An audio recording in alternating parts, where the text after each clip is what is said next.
আসসালামু আলাইকুম। যে যেখান থেকে এই মুহূর্তে ভিডিওটি দেখছেন সবাইকে আমার সালাম। আজকে ইউরিনের ইনফেকশন নিয়ে কিছু কথা বলবো। আপনি ঘরে বসেই কিভাবে বুঝতে পারবেন যে আপনার প্রস্রাবে ইনফেকশন হয়েছে।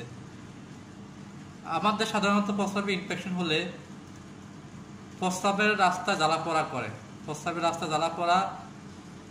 দ্বিতীয়ত, প্রস্রাবে ইনফেকশন হলে প্রস্রাব ঘন ঘন প্রস্রাব হওয়া এবং পরিমাণে কম প্রস্রাব হওয়া।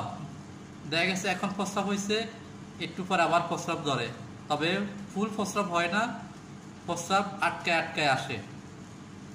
3 নাম্বার হচ্ছে আপনার প্রস্রাব থেকে অত্যন্ত দুর্গন্ধ বের হবে। যদি প্রস্রাব ইনফেকশন থাকে সেই ক্ষেত্রে প্রস্রাব থেকে দুর্গন্ধ বের হয়। চতুর্থতম হচ্ছে প্রস্রাবটা মেঘলা মেঘলা হবে, অর্থাৎ প্রস্রাবটা গোলা গোলা টাইপের হবে। তৃতীয় হচ্ছে আপনার প্রস্রাব হওয়ার পরে এই এক ফোঁটা করে পড়া, এটা কিন্তু মারাত্মক ইনফেকশন।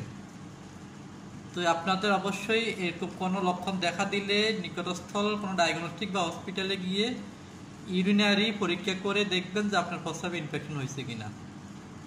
যদি প্রস্রাবের বেশি ইনফেকশন হয় সেক্ষেত্রে কিডনিতে এফেক্ট হতে পারে। তাই প্রস্রাবে ইনফেকশন হলে অবহেলা নয়, চিকিৎসকের পরামর্শ নিন।